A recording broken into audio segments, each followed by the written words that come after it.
Hi friends, welcome back to Moni Spicy Kitchen. இன்னைக்கு நாம என்ன ரெசிபி பார்க்க போறோம்னா மிச்சமா இருக்கக்கூடிய இட்லி மாவு வச்சு நல்ல சூப்பரான கார பணியாரம் எப்படி செய்யலாம்னு நாங்க பார்க்க போறோம். இது வந்து ரொம்ப டேஸ்டியா இருக்கும். நம்ம டின்னர் பிரேக்ஃபாஸ்ட் எல்லாத்துக்குமே சாப்பிடலாம். இது கூட சிம்பிளான ஒரு சட்னியும் வந்து நான் ரெடி பண்ணிருக்கேன்.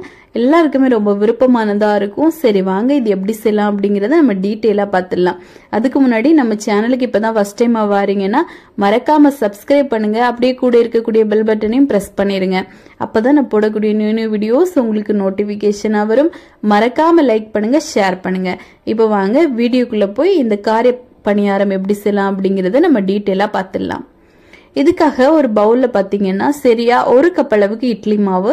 இந்த இட்லி மாவு கொஞ்சம் புளிச்ச மாவு தான், ஒன்னும் பண்ணாது, நீங்க வந்து எடுத்துக்கலாம்.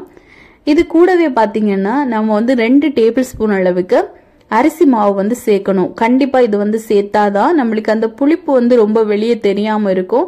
அது மட்டும் இல்லாம இதோட டேஸ்டும் ரொம்ப நல்லா இருக்கும். 2 டேபிள் ஸ்பூன் சேருங்க. உங்ககிட்ட அரிசி மாவு இல்லை அப்படின்னா அதுக்கு பதிலா நீங்க வந்து ரவை கூட சேர்த்துக்கலாம், ஒரு 2 டேபிள் ஸ்பூன். இப்ப இதை சேர்த்துட்டு நல்லா மிக்ஸ் பண்ணுங்க. இந்த அளவுக்கு கொஞ்சம் திக்கா தான் இருக்கும். இப்ப இது அப்படியே இருக்கட்டும். இப்போ வந்து ஒரு சின்ன கடாய் எடுத்துட்டு இதுல 1 டேபிள் ஸ்பூன்ல இருந்து ஒரு 2 டேபிள் ஸ்பூன் தேங்காய் எண்ணெய் தான் சேர்த்திருக்கேன். தேங்காய் எண்ணெயில சேர்க்கும் போது தான் ரொம்ப நல்லா இருக்கும். இதுல வந்து ஒரு 1/2 டீஸ்பூன் அளவுக்கு கடுகு, ஒரு 1/2 டீஸ்பூன் அளவுக்கு உளுத்தம் பருப்பு, அப்புறமா கொஞ்சம் சீரகமும் சேர்த்திருக்கேன். சேர்த்துட்டு ஒரு 10 போல சின்ன வெங்காயம் இதை குட்டி குட்டியா கட் பண்ணி சேர்த்திருக்கேன். கொஞ்சமா கருவேப்பிலை, அப்புறமா ஒரே ஒரு வரமிளகாய் இது சின்னதா கட் பண்ணி சேர்த்திருக்கேன். உங்களுக்கு வரமிளகாய் விருப்பம் இல்லை அப்படின்னா நீங்க பச்சை மிளகாய் கூட ஒன்னு எடுத்துக்கலாம், சின்னதா கட் பண்ணி சேருங்க. இப்போ இது எல்லாத்தையும் சேர்த்துட்டு நல்லா நம்ம வந்து இதை மாதிரி வதக்கி எடுக்கணும். இது கொஞ்சம் வதங்கினதுமே பாத்தீங்கன்னா ஒரு மீடியம் சைஸ் கேரட் இதை வந்து நல்லா துருவி எடுத்து வச்சிருக்கேன் சின்னதா. இதையும் சேர்த்து நல்லா வந்து நம்ம வதக்கி எடுக்க போறோம். இப்போ இது கொஞ்சம் வதங்கினதுமே இதுல வந்து உப்பு சேர்த்துக்கலாம். ஒரு 1/2 டீஸ்பூன் அளவுக்கு உப்பு பாத்தீங்கன்னா இட்லி மாவு பேட்டர்ல ஆல்ரெடி நம்ம போட்டிருப்போம் இருக்கும். அதனால இதுக்கு தேவையான அளவுக்கு மட்டும் நம்ம சேர்த்துக்கலாம்.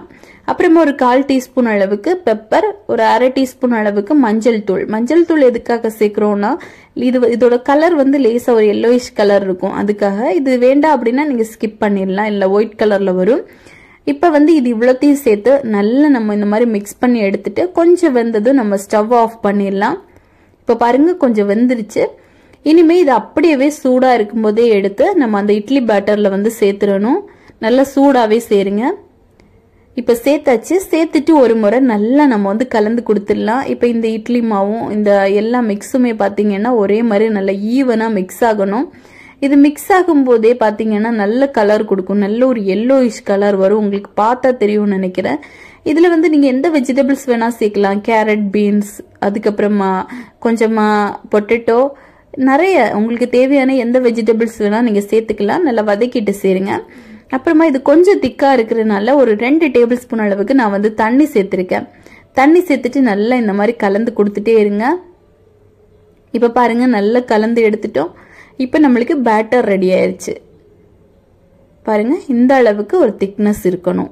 இனிமே நம்ம சட்னி ரெடி பண்ணிடலாம். இதுக்காக ஒரு மிக்ஸி ஜார்ல ஒரு 1/2 கப் போல துருவின தேங்காய், இது கூட ஒரு 5ல இருந்து 6 நான் வந்து காந்தாரி மிளகாய் எடுத்திருக்கேன். இது எங்க ஊர்ல கிடைக்கும், உங்களுக்கு இது கிடைச்சா சேருங்க, இல்லைன்னா ஒரே ஒரு பச்சை மிளகாய் சேருங்க.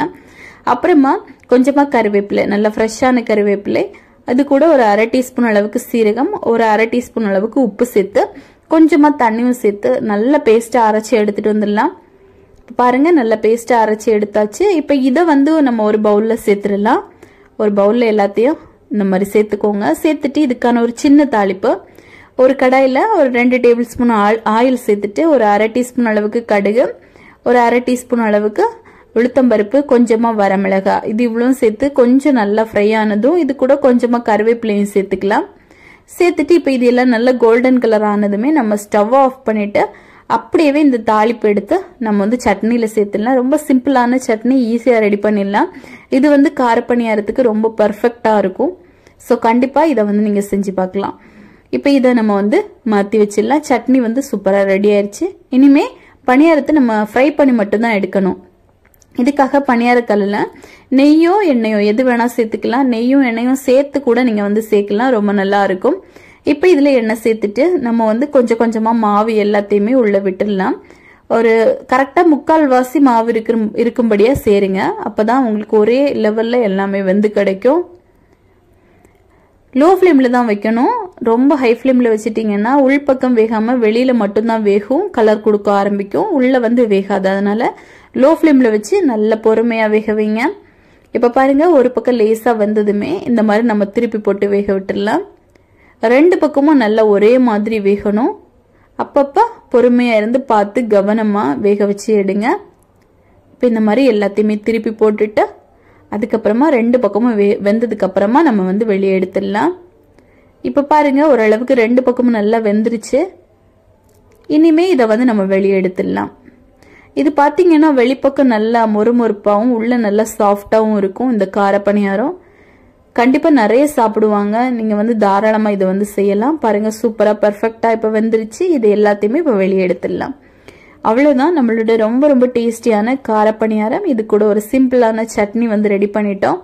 இது வந்து பிரேக்ஃபாஸ்ட், டின்னர் எல்லாத்துக்குமே ரொம்ப பர்ஃபெக்டா இருக்கும். ஸோ கண்டிப்பா நீங்களும் செஞ்சு பார்க்கலாம். இது வந்து உங்க வீட்டுல நீங்களும் செஞ்சு பார்த்துட்டு எப்படி வந்துச்சுன்னு மறக்காம கமெண்ட் பண்ணுங்க. இதே மாதிரி இன்னும் நிறைய ரெசிபிஸ் வேணும்னு நினைச்சீங்கன்னா மோனி ஸ்பைசி கிச்சன் சேனலை சப்ஸ்கிரைப் பண்ணுங்க, லைக் பண்ணுங்க, ஷேர் பண்ணுங்க. நெக்ஸ்ட் இன்னொரு வீடியோவில் உங்களை சந்திக்கும் வரை டேக் கேர், பாய்.